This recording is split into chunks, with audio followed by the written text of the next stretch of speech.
जिस दुल्हन को दहेज कम होने पर छोड़ा था, वही दुल्हन डीएम बनकर लौटी और उसी बाप बेटे से सड़क पर मजदूरी करवाई। आर के स्टोरी मिक्स कहानी जरूर देखना। आज से 10 साल पहले दिव्या गांव की सबसे होशियार लड़की थी। उसकी सगाई शहर के बड़े ठेकेदार रमेश सिंह के बेटे अमित से हुई थी। एक शाम अमित अपने पिता के साथ दिव्या के गांव आया। गांव की सड़कें टूटी थीं और हर जगह कीचड़ था। अमित नाक सिकुड़ते हुए, उफ, ये कैसी जगह है दिव्या? और तुम्हारी माँ कहाँ है? मेरी माँ ने कहा था कि उन्हें अपनी समधन से मिलना है। तभी दिव्या की माँ शारदा देवी हाथों में मिट्टी लगी हुई घर के अंदर आई। वह मजदूरी करके लौटी थी ताकि बेटी के दहेज के लिए कुछ पैसे जुटा सके। रमेश सिंह घमंड से, हे भगवान, ये है तुम्हारी माँ? ये तो मजदूरिन लगती है। इनकी तो उंगलियां भी टूटी हुई है, मिट्टी से सनी हुई है।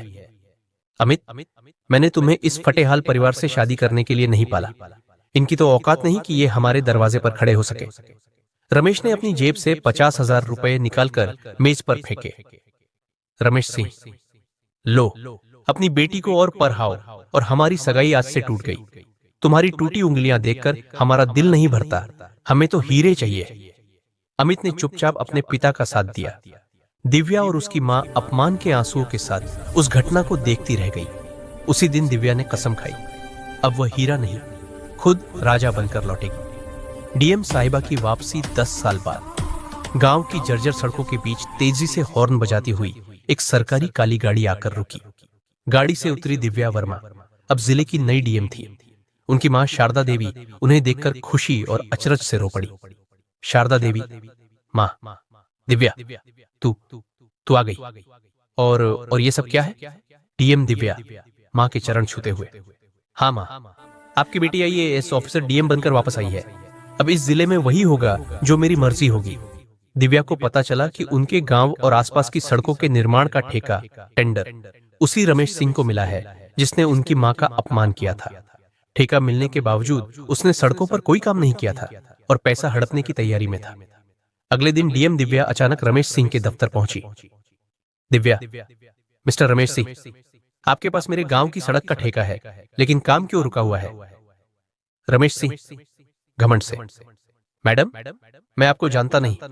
काम रुका है क्योंकि मजदूर नहीं मिल रहे। आप मैडम हैं तो अपनी हद में रहिए।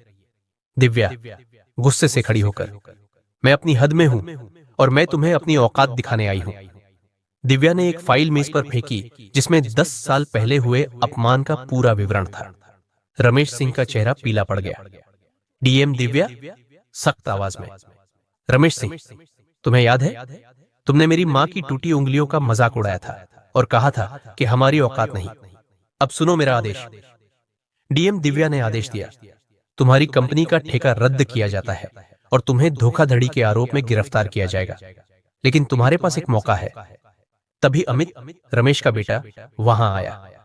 अमित अकड़ते हुए, कौन हो तुम जो हमारे पिता को धमकी दे रही हो? डीएम दिव्या ने अपना आईपीएस पहचान पत्र दिखाया। अमित और रमेश दोनों डर से कांप गए।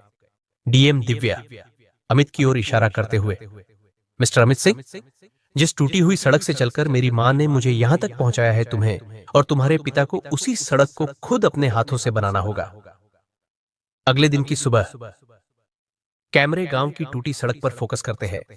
अमित सिंह और रमेश सिंह महंगे सूट को छोड़कर साधारण कपड़े पहनकर खुद फावड़ा चला रहे हैं और सड़क पर गिट्टी डाल रहे हैं। डीएम दिव्या अपनी सरकारी गाड़ी में बैठकर दूर से यह सब देखती है। डीएम दिव्या अपने मन में, आज कोई बदला नहीं मां, आज अहंकार की मजदूरी हो रही है। इस सड़क से अब कोई मजदूर अपनी बेटी को आईएएस बनाएगा और कोई घमंडी अपनी औकात समझेगा। रमेश सिंह और अमित ने जब दिव्या को देखा तो शर्म से सिर झुका लिया।